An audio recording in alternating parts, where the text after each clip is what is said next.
So you want to file a personal injury lawsuit, or maybe one's been filed on your behalf.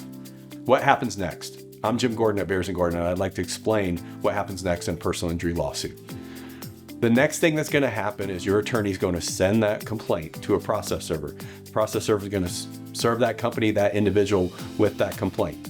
Their next thing that's going to happen is within 20 days, they're going to file what's called a responsive pleading, usually an answer saying, we weren't at fault. These are the defenses we believe we have to it. It's called affirmative defenses. And that's going to be the next step in the lawsuit. The next step where you're really going to be involved as the personal injury litigant is what's called discovery. Discovery is, the first step is written discovery. Written discovery is 3 different things usually. Interrogatories, which are questions under oath that you're going to have to answer, usually with the help of your attorney. Hopefully your attorney's helping you with this and not just handing them to you and saying, here, answer all these questions. Because the reality is your attorney, if they've done their job pre-suit, they should have most of that information. What are the previous doctors you've been to? What are your medical bills? What are your lost wages? That kind of stuff can be helped through your attorney. The next thing they're going to ask for is requests for admissions, which are statements of fact that you're going to have to admit or deny under oath. The third thing that usually comes out is a request for production or request to produce. It's a request for documents. Again, your attorney should have medical records, medical billings, health insurance liens, anything involving your personal injury lawsuit the attorney may have. But they might not have everything. They might not have a copy of your passport if they ask for it, a copy of your license, and you're going to participate in that.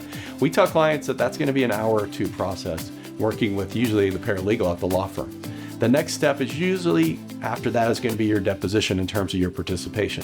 Your deposition is an opportunity for the defense attorney to ask all the questions they can think about your injuries, the crash, your damages, and any limitations you have. Your attorney should spend an hour or 2 or several hours preparing you for that deposition. That deposition may last anywhere from an hour to 3 hours, depending on the extent of your injuries and the type of case you're involved in. After the deposition, usually 3 or 4 months after the deposition, there's going to be what's called the mediation, which is a settlement conference. Happens in every civil case in the state of Florida. Personal injury isn't a civil case, so you're going to have a mediation. The mediator's job is to try to facilitate a settlement, not his or her job to make a determination who's at fault, what the case is worth. That's an arbitration. Mediation's just, have you thought about this? Have you considered this on each side? The person, the mediator, plays devil's advocate in each room. If it settles, case is over, you're done. If it doesn't settle, then the next step is potentially going to trial.